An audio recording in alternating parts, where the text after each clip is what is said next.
Hi everyone, welcome to the Jeff Bullis Show. Today I have with me Dan McGaw. It almost sounds like a country and western singer to me, but it is Dan McGaw. And is it McGraw, the country and western singer, isn't it, Dan, I think?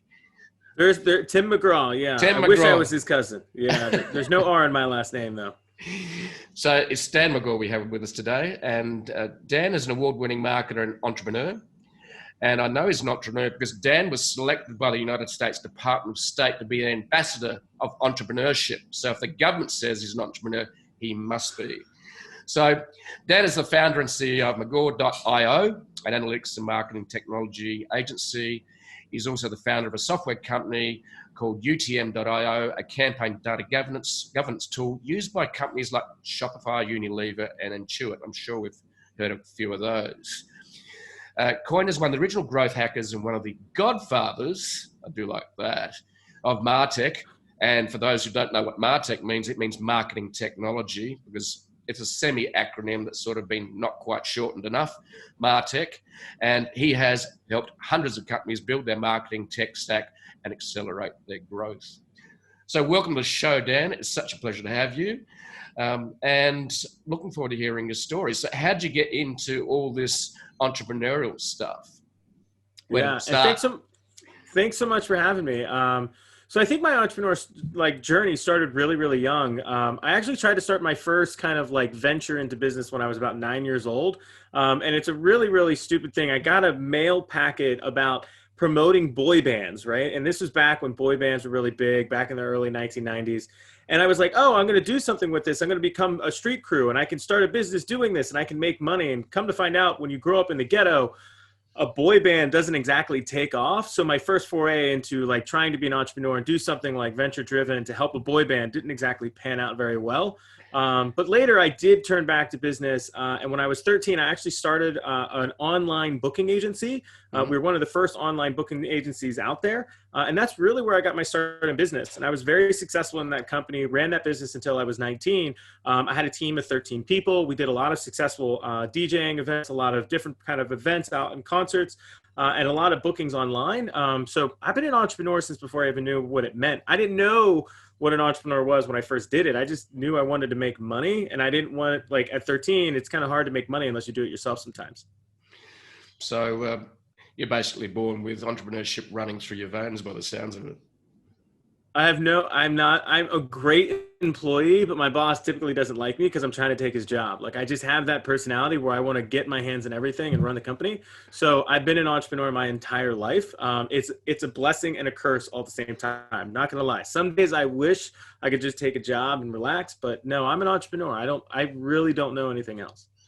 So you're basically learning to, well, you were an entrepreneur as a teenager. So that booking agency gigs and so on, how long did that last for? And when did you wind that up? Yeah, so it lasted for 6 years. So when I first started it, I tried to start a record label where I got into the rave industry. I really fell in love with electronic dance music and was somebody took me to a rave and I fell in love with it. I was like, I got to do this.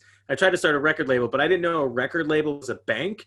And I didn't have money at 13 to loan to an artist and collect royalties on. I didn't know that's how it worked. So I pivoted to become a booking agency. And then I didn't realize that booking agencies were set up to not be online. So I created it online. And we got pretty successful at that. And I ran it for 6 years. It started just as a booking agency where we worked with DJs and artists to get them bookings at nightclubs and different concerts and stuff like that. And then it evolved into an event management company where we were throwing our own concerts 4 to 6 times a year. So we're talking thousands of people at our and we called them concerts, but they were really raves, right? I'm not going to try to lie about it. And then we were very successful. And then when I was about 19, we had a very successful event that was in the middle of summer. The event unfortunately got rained out, but then we were able to still hold the event. We lost a lot of money at that show, and it really wasn't good for the business. And I decided hey, I don't want to do this anymore. So I was able to sell out a bunch of my contracts that I had at the time. And I basically moved on past that business and kind of didn't really do anything good with my life for probably 3 or 4 years. But I did luckily exit that company with some cash in my pocket. I would not consider it to be an acquisition, everybody's so excited, but I did have an exit where I left the business. Mind you, it was definitely not doing great, but I did leave with cash in my pocket. So that was definitely a nice way to leave it. So what was the next step after that exit? Oh, Yeah, so I moved from up north I was living in a place, Pittsburgh, Pennsylvania, which is up north in the United States. And then after I left that, I moved down to Florida, and I was going to come to a school down here called Full Sail, and they're a music business school. And then I got here and I was like, well, this isn't really for me. I had some friends tell me not to go. So I kind of just hung out in Florida for about 3 years, and I worked in some restaurants, and I was a manager at a really large Irish pub at Disney World. Fun fact, I was the youngest manager on Disney property. Out of all 45,000 of their employees, I was the youngest manager out of all the people there. So that was definitely cool. But I worked in the restaurant business and nightclub business there at Disney property for a while. And then I said, I want to get back to being an entrepreneur. And I basically went right back into business doing nightclub promotions. So I started a company called Untitled Management. And what we had learned is that when you're a nightclub venue, one, you need artists and you need people to come in to make a show for that way to have the attendees come in.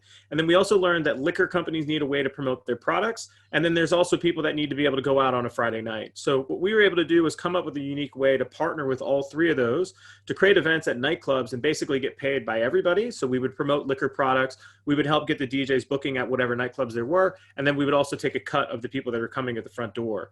So I did that for about a year and a half. The economy crashed, and then I pivoted that into a social media management company where we built custom Facebook apps, and then just randomness has continued to happen ever since then. So that's kind of what happened after that one. But I started Untitled Management, which was super fun. But like running a nightclub promotions company is cool when you're in your 20s, but when you really start to think about like the rest of your life, like that's really it's not a successful way to be. Well, I mean, I guess you can be a successful adult and still do that. I have friends who do that, but when you want to have a family and stuff like that, there's just not a great lifestyle to live when you want to have kids and stuff like that. So at a certain point, I had to move on past that. So you've obviously you've been in the digital age for quite a long time. I suppose when you started the teenage gig that you exited from, did you learn to build websites yourself? Was that part of what you learned, or did you give that to other people to do? No, great question. So in back then, it wasn't even about a web page nearly as much, because in the business, everything was based upon bulletin boards and forums, right? So nowadays we have Facebook, we have LinkedIn, we have all these different platforms. Back then, they were bulletin boards, right? So really, most of the work happened on those bulletin boards. It was less about having a website. In our case, it was more about having a presence on those bulletin boards and forums. I did learn HTML. I did learn CSS. So we did have a website, and I was able to build all that stuff. I didn't delegate a lot of that stuff, really. More of the problem that I think I've learned throughout the years is like, I've always tried to do the technical components myself. I'm not a programmer. I'm not a developer. I'm definitely more of a business and marketing person, but I am also very technical. So I was very fortunate when I was 4. My mom was a computer science major, so we had a computer in the house. I had to learn MS-DOS to play games. So I'm luckily very, very technical. But most of it was just done through AOL.com and like hacking things together through that, GeoCities sites, bulletin boards, and things like that. But yeah, I typically would do as much of it as I possibly could myself. So you were doing a lot of bulletin boards, which was, I suppose, pre-social media. So what was... Yeah, that was social media. There was nothing else. That was all there was in 98, right? Yeah. So, fast forward to about 2008, I suppose, when social media started to take off. What were your first impressions when Facebook and Twitter showed up? What were your thoughts and observations? Yeah, and I have to admit, I was like the last one of all of my friends to be on any of the social platforms, right? Like, I'm not the early majority. I wait until like the early majority has gotten onto it so I can monetize people from it. So I really was like the last person who was on Facebook. I was on MySpace, of course, because we had to do a lot of our promotion for the nightclub venues through that. And really, I looked at that as just a distribution channel for us to be able to get things out.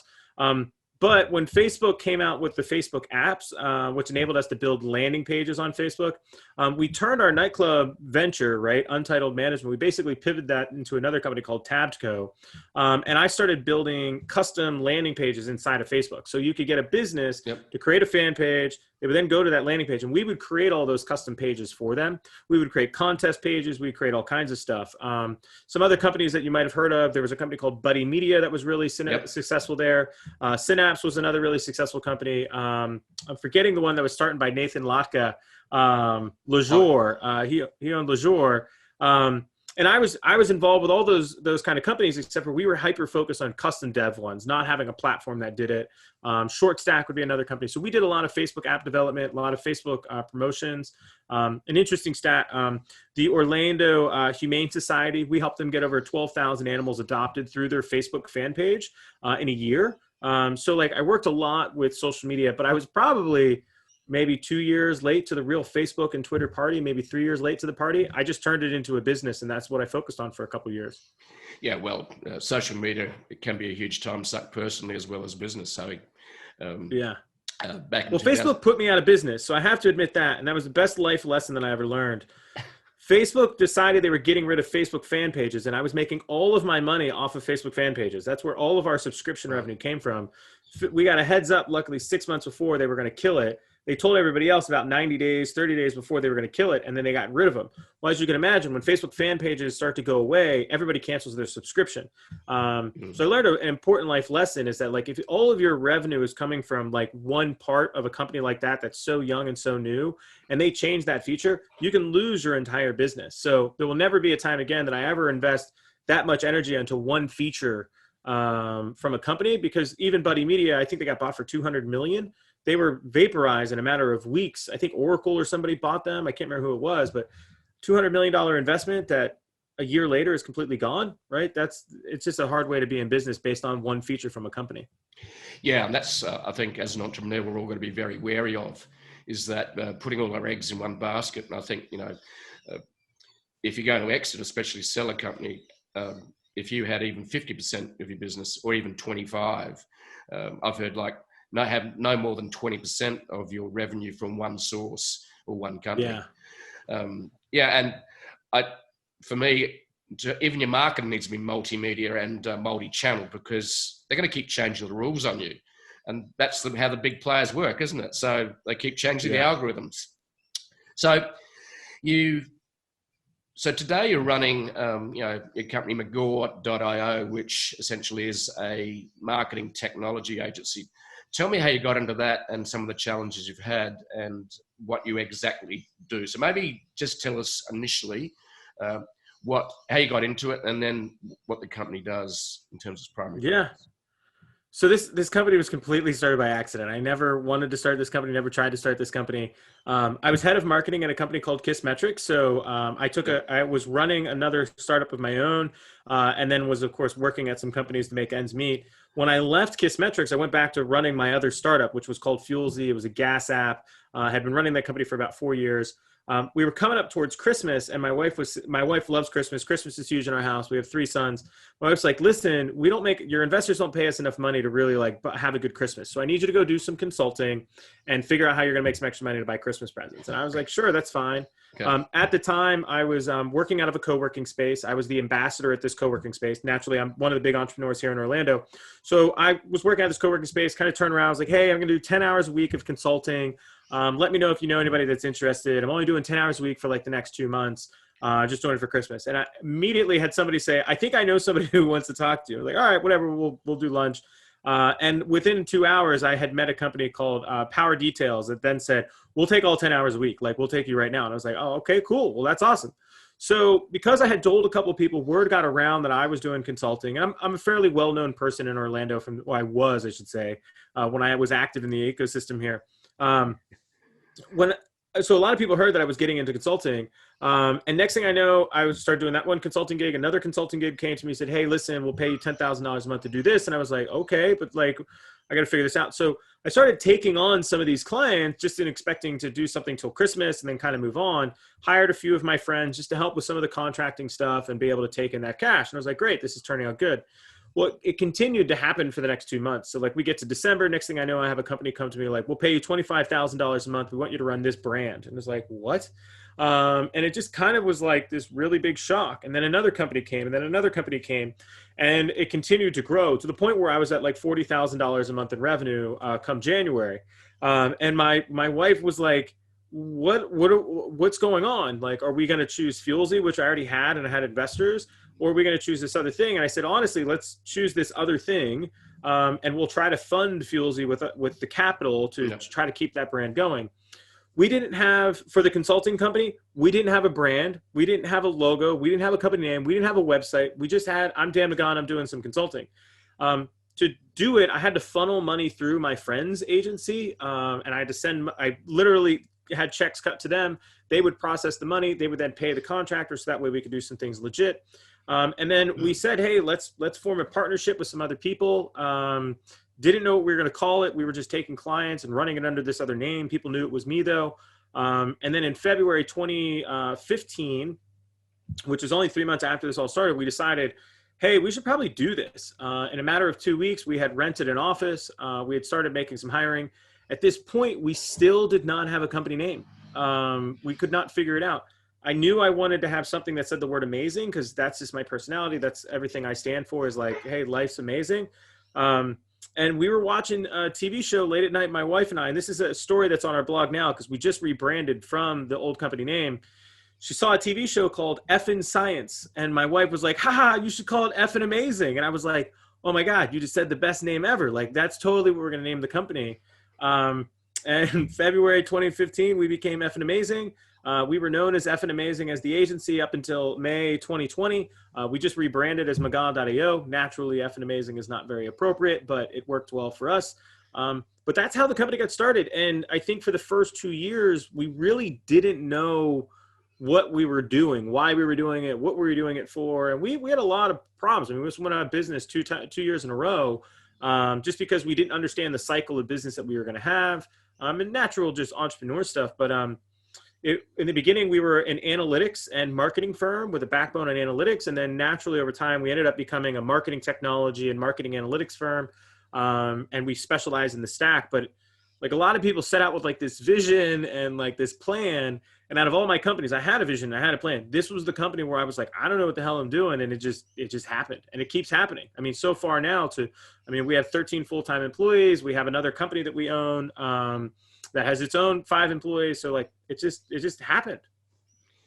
Yeah. And so basically you're just getting into the flow, aren't you? You're going into a stream that's running the way and you just went with it. And I think what happens is a lot of people write, very complex plans. They spend months writing it. They start and they're going, this doesn't even work. They're solving the wrong problem. So, and I think you certainly can overplan. It sounds like you didn't plan at all and it just happened. And that is effing amazing. But it's not unusual. What I do today just came out of a passionate interest in what was happening with social media and wanted to write about it. So did I ever write a business plan for what I'm doing today? No. I haven't changed the name though. I came up with a very similar name that you're using, my own name. And I had to do a whole workshop on that. But we eventually came up with a really creative name, jeffbullis.com. And you've come up with McGaw.io. So, So now a lot of people get very overwhelmed by this digital marketing, right? And you talk about, the technology stack, the marketing stack.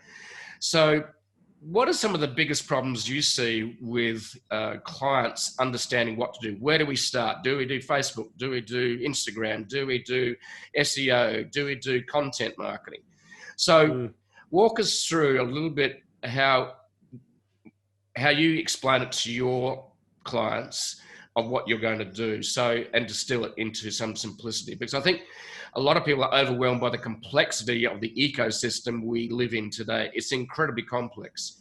So so could maybe take us through how you would explain what you're going to do to grow a company using technology and marketing today? Yeah. I think the big thing is, so one, just to be very specific, like when you talk about Instagram and SEO and content marketing, all that stuff, we would really bucket that in the digital marketing space, right? And that's really about creating aware and demand. And for us, what we're really focused on in our company is we actually don't do any of the digital marketing stuff. We're more focused on once somebody hits your website, how are we going to convert them? Once we get their email, how are we going to nurture them? How are we going to treat that customer once we have their actual data? So hyper focus on that first party element of like, hey, once they're on your website, what do we do? What is that optimization? So when I do talk to businesses that are trying to figure out the whole digital marketing ecosystem, right, is you really have to try to be as pragmatic as possible and start as small as possible. And you have to really understand that like you're dealing with a lot of competition on these digital channels. So you have to try to stay as focused as possible when you're getting started. You can't boil the ocean, do Pinterest, Instagram, and Facebook and Twitter and all that stuff at the same time. Yep. You're better to start focusing on one of those channels and really getting good at that as much as you can. And I always advise everybody, steal from your best competitor, right? Like try to do, like find your best, like I have not, in my career, I've innovated some really, really cool stuff, but don't get me wrong. Most of those innovations started from me stealing somebody else's stuff, right? Like, and my biggest claims to fame in my career where I have helped a company completely explode was because I stole something from somebody else and I modified it to fit in my framework. So naturally try to get as much inspiration from other people as you can. But the biggest thing that I would just say, like what you have to start with is you have to understand that if they can't convert on your website, it doesn't matter what else they do. And a lot of people tend to focus way too much on how am I going to drive traffic? How am I going to drive over here? And they don't focus enough on like, okay, this is where they actually purchase. Is this experience easy enough for them to go through? So I really do try to make sure that people focus on like, hey, where are they going to pay you? Is that experience good? Is that going to be really easy to do? Can they actually pay you money? Because you'd be surprised. Some people really bash that up. And then, of course, work your way outwards, which is once and then drive demand, drive all the awareness. So I really try to keep it as simple as that. But naturally, there is too much, right? You're probably experiences as well. I mean, there's more social networks and probably people that are on the internet right now, right? Like there's a network for everything at this point. So there's definitely a lot of stuff going on, but focus on how they're going to pay you, right? And get that mastered first before you try to drive that demand. Yeah, so it's basically you're trying to get them to, let's see if we make sure we convert them when they hit the website. Because that's the foundation for everything. Essentially, look, you can get all the traffic you like in the world, all the awareness, but if when they get there, you can't convert them from being interested to being a customer, then it's just a waste of time and money doing anything else. I have, and this happens all the time. We talk to a lot of e-commerce companies that are like, listen, I'm paying $2 CPL cost per lead, and I got 50,000 leads last month, but only 3 of them converted. And I'm like, well, that's a big problem. Like, you're obviously able to get a lot of leads, which is great. Your demand's working, but they're not purchasing. So like, you have to solve that problem first. If you just spend $100,000 to get 3 purchases, I hope to God you're selling a Bentley, right? So like, you really do have to make sure that the conversion funnel is going to work. And there's simple solutions out there. I mean, companies like ClickFunnels kill it there, right? Make it really easy to make a funnel. So there is definitely easy products that make that nice and simple for you to do, and you can follow their templates. But I think a lot of people put this overemphasis on driving demand without focusing on getting the actual conversion. And that leads us and segue nicely into talking about software that makes it easy for people. You run a company called UTM.io, which is a campaign data governance tool. Explain what that means and what it does. Yeah, and it sounds so fancy when you say campaign data governance, right? That's like the technical term for what the tool does. Naturally, like when you make an email campaign or you make any advertising, you have to attach UTM codes to it so you can track the campaign. So if you're not familiar with UTM codes, they're just a little bit of variables you can add to the end of the URL. So when somebody clicks it, they hit your site, Google Analytics knows where they came from, right? So it's just structured campaign data. Our product makes it really, really easy to basically create those UTM codes or make it so that your team can make those UTM codes. So it has a template generator in it. It has all kinds of defaults to it that make it a lot easier to build UTM codes. So next time you go to create that social media post, you open it up, you are able to get all the UTM codes on it. So you know where those people came from, you know what campaign they were in. If you're going to create an email, it just makes it a lot easier so you can add UTM codes. We're used a lot. We have a lot of free users that use our product because usually you have like a UTM spreadsheet where if you're a company, you're tracking all these. Our product is a free version of that UTM spreadsheet just with a lot of superpowers. And then for big companies like Shopify, who have 100 team members spread across the world, Shopify has those team members using our product. So they all use the same campaign code, because if you have bad analytics data, if everybody's saying Facebook differently, the reporting is really bad. So we just make it easier to get good data into your analytics system. Because data is what you use to make the right decisions to make sure that, like you said, 50,000 leads, 3 converting. That's data. Simple as that. Got to be able to have the funnel metrics. Yeah. Yeah. So I'm going to leap now into the position that the government selected you for, which was to be the United States Department of State to be an ambassador of entrepreneurship. How How did that happen? Yeah, it was really, really crazy. It started on Twitter, which was pretty crazy. So the Mexican consulate from the United States was working on an ambassador program for entrepreneurship in Mexico. And they were basically sourcing to try to find people that would be able to be good entrepreneur representatives of the United States who have already built entrepreneur ecosystems and have a good history in building communities of entrepreneurs. Some things that people don't know about me, and I've been in Orlando for about 15 years, but when I was the head of marketing at a company called CodeSchool.com, the founder of that company and I were very passionate about entrepreneurs, and we wanted to make Orlando a technology hub. So we started the first business accelerator here. It was called Starter Studio. We were the first funded business accelerator in Orlando. We had in our first batch 8 different companies. And then we were one of the catalysts that really got the entire city looking at the technology ecosystem and building an entrepreneur-focused ecosystem. So we had everybody from the local universities here. We had the city and the county heavily involved with us doing that. We were able to raise a lot of money to really build that entrepreneur ecosystem. We were heavily involved with that. So in the Orlando community, like I had mentioned earlier, I'm very well known in the community for starting that ecosystem and getting that kind of going. When they were looking at people to basically bring into that program of helping be an ambassador of entrepreneurship, how America does it, they were looking for people that already had that experience. And I was very, very active with it. So the consulate, in Mexico decided they were going to select those people. I had a friend who actually lived in Mexicali who was able to get me involved with that, and as well as Tijuana. So they ended up bringing my name into it, and then I went through a small interview process, and then I was selected to do that. And then I also went in to Tijuana, Mexicali, and a couple other places there. And I talked with their governments, some of the organizations there. I spoke at multiple of the universities. It was a crazy whirlwind experience. But it was definitely fascinating to be selected to do that by the State Department. So it's quite an honor, really, to be chosen by the State Department to do that, obviously, to have your skill set and your experience recognized formally. So as an entrepreneur, a lot of people see that as okay, I'm going to become an entrepreneur, I'm going to start. But the journey along the way can be exceptionally painful. What do you see as some of the biggest challenges entrepreneurs face, and what are some of the solutions to them? So your top 2 or 3 biggest problems that you see that entrepreneurs face and how they should solve them. Yeah. I think the hardest problem is getting over the fact that it sucks, right? Like being an entrepreneur for what it's worth. And I've been an entrepreneur my entire life. It sucks. Your highs are really high. Your lows are really low, right? And all of those things that you see on social media with it being a roller coaster, they're 100% true. Just maximize it by 10, right? Being an entrepreneur is really, really hard. It's not easy. And you have to set your expectations early. And I think a lot of people don't set their expectations. I sure as hell know I didn't set my expectations as early. But being an entrepreneur, it can be the toughest thing you ever do. Life gets really, really hard when you don't have money. Life gets really hard when you can't make payroll. Life gets really, really hard when you're going negative in your own bank account, right? And you have other people dependent upon you. So the biggest thing that I would just stress is that you have to set your expectations right and understand that being an entrepreneur sucks. It's really, really hard.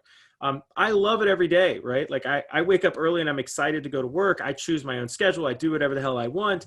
It's great. So I always caution people to understand that being an entrepreneur, while it sounds fun, it's hard. Set your expectations right. The next thing that I would say with an entrepreneur, if I was anyone lesson that I wish I would have learned earlier is that hiring is the most valuable asset that you'll have.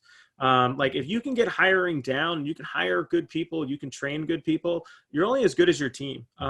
The hardest thing that I've learned as a CEO over the years is at the end of the day, I'm the last person to find out about anything, right? So my people are the people that I have to be dependent on. And I think growing up the way that I did, I grew up very poverty line. I wasn't raised in an entrepreneurial family by any means. I kind of undervalued some of the hiring process, and I gave a lot of people a shot in places that they probably shouldn't have had that shot, and no fault of theirs. I put them in a place where they couldn't be successful. Yep. So hiring would be the next huge one. And then the last one, which is still something that I'm still learning, which would be emotional intelligence and empathy. I'm just a straight shooter, but at the same time, you have to be very conscious of how somebody else is doing emotionally, how being empathetical to somebody else's situation. And that's something that as an entrepreneur, I really really have had to learn. So I highly recommend people who are getting into this to really do some soul searching. There's quite a few books out there which will teach you about yourself, but also how other people are. I think the book Mastery of Self was a great read for me to help me understand not only how do I master myself, but other people and how do I work with them. The 5 Agreements is another really, really good book. But at the end of the day, people are people, and we need to be empathetic. We need to be caring. But at the same time, they're not. People are the hardest dynamic. So I think that's some of the things that I hope people really focus on is the people are the hardest part. Yeah, that's where it comes down to. You can have all the technical skills in the world, which is what we call the hard skills. How do I build a Facebook page? How to build a website? How do I convert? How do I generate leads? How to get traffic? These are all, but at the end of the day, the soft skills are pretty important. And having empathy, being able to listen. I think that's one thing I learned in my 20s is that, I observed my father, and he was a good talker, but he was a crap listener. And I made a promise to myself that I needed to work on being much better at listening. So I even went and did a 6-month counseling course, which is about creating awareness. If you're not aware of yourself, number one, you can't be aware of others. And if you're aware of yourself first, how you're coming across, how you heard, and then get honest feedback, then you're in a great spot to actually be able to be aware of others. So that was one of the most confronting 6 months I ever spent. We had small workshops where we sat down and people would give you feedback, very honest feedback about how they saw you as coming across. Then we had big open sort of group sessions as well. And then we also had a weekend away of very intense weekend where we had to do a life map, which created a whole level of self-awareness in terms of your life journey. And that was very intense. But I totally agree with that last challenge, the one of being able to have the soft skills of empathy and great communication. I quite often entrepreneurs don't see as important because it's all fluffy. So totally agree. Yeah.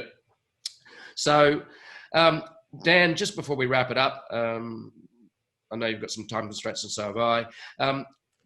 What are 2 or 3 things that you would like to share with our audience to think that are very important for being an entrepreneur? Share the big challenges. What are some 2 or 3 takeaways that you would say you really need to understand if you want to be an entrepreneur or to continue to be a successful entrepreneur? Yeah, well, I definitely think there's a couple things, and I think I'll try to summarize it in a couple books, which I think will do a better job than I can. One, I definitely recommend everybody to check out my book, right? It's a book called Build Cool Shit. It's all about how do you build a Martech stack, right? So as a founder and an entrepreneur myself, I built all of these stacks myself, a lot of cases, and I worked with a lot of companies to do that. And our number one client at most of these companies is the founder, is the entrepreneur who's now become the CEO. And the reason why that happens is because a lot of them have checked out my book, Build Cool Shit. If you go to McGaw.io, you can get a free copy of it there. It's not a digital copy. It's a real book, so you're going to want to check it out. But it's a really short read that will help you understand how should you process all of this customer data for your marketing. And naturally, as an entrepreneur, you want to make sure that you can do really good marketing, and that involves your customer data. I think another book which was really, really eye-opening for me when I think about being an entrepreneur was a book called The Hard Things About Hard Things. Mm-hmm. It was written by the one guy from, I can't remember his last name, Ben from Sequoia, or A16, excuse me, Ben Horowitz. There we go. The Hard Thing About Hard Things was a really eye-opening book to help me understand that like being a CEO at a company is hard, and it's harder than what anybody else is going to tell you about it. And that book had a lot of examples of how you can really prepare for that type of stuff and the way that you need to think about it. So I thought that was a really, really helpful book for me. And I'm going to push this a little bit farther. The book Principles as well by Ray Dalio. It's a really, really big book, fantastic read. If you're really trying to create excellence and you're trying to push the envelope of what the status quo is, even what it believes in and how you can do it, I think the book Principles really helps you understand how far companies get pushed to be excellent, right? And how far a founder can push that company. And I thought that book was super, super helpful. I've used a lot of that in our company on how to be successful. And then the last one, which I think is probably a book I wish it had come out much earlier, is the book Stillness is the Key by Ryan Holiday. really fantastic book that taught me, I have a tendency as an entrepreneur to want to move quick, to make decisions and get things going. And that's kind of something that we hear a lot as entrepreneurs is we're supposed to be fast, we're supposed to be defiant, we're supposed to be hard and all these things. And really, we should sit down, we should shut our mouths, and we should think a little bit more, and we should take more time and process. And in the book, Stillness is the Key, they talk a lot about examples of super famous leaders that we're aware of and how they slowed things down so they could really make the best decision. So if I had to give some tips, I mean, I would say read more. I've read 40 books this year alone. I challenge you to be able to do that. I'll read roughly 45 to 50 this year. I'll finish a few more books before the end. So read as much as you possibly can. And those are just a couple books that will kind of push you in the right direction to make you an even better entrepreneur and hopefully a CEO. I think they're fantastic tips. And the last book you mentioned, Stillness is the Key, a book that sits next to that is Untethered Soul by Michael Singer, who very much wrote a book about stopping the mind chatter, just stopping, being still, and let the world show up and get into the flow. And we've talked about flow. You didn't write a plan, but the world showed up for you. And I think stillness allows you to tap into that flow. And I certainly I've done some reflection recently as my father passed away, and I looked at. Oh, I'm sorry to hear. It's the circle of life, and just Monday, my first grandson showed up. So there you go. Life starts, life ends. It's what you do. Awesome. It's what you do in the middle that counts. That's called life. And I think you revealed some really great wisdom about stillness being the key, because you need to stop so you can allow the good stuff to show up. And I think you've done that in a fantastic way. Thank you very much, Dan, for your time. And I look forward to catching up in real life when the borders are open, and having a beer and maybe going to a rave. Who knows? I'll look forward to it. I'm excited. I can't wait to do it.